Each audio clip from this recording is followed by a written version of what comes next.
পঁচিশের বিদ্রোহী কবি কাজী নজরুল ইসলাম।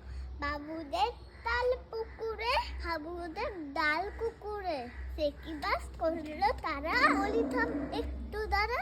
পুকুরের ওই কাছে না লিচুরা গাছ আছে না, না আসতে গিয়ে বড় কাস্তে নিয়ে গাছে গো যেই চড়েছি, ছোট এক ডাল খসেছি। ও বাবা মরাট করে পড়েছি সারা জোরে, ওর বিপর মালির ঘাড়ে।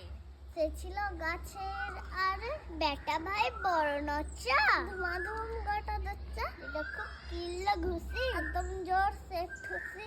আমিও বাগিয়ে থাপ্পর, দেওয়া চাগিয়ে কাপড়, লাফিয়ে ডেঙ্গু ডেয়াল, দেখে এক ভিতরে শিয়াল। আর দেখ শিয়াল কোথা, বেলোটা দাঁড়িয়ে হতা, দেখি রে আটকে উঠা কুকুরা জিল্লা ছোটা।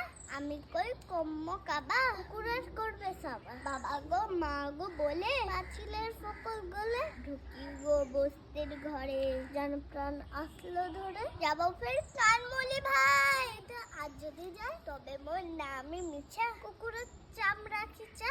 সে কি ভাই জয় রে ভোলা, মালি জয় পেটলিংলা। কি বলিস ফের হপ্তা, ওর নাক খপ্তা। নমস্কার।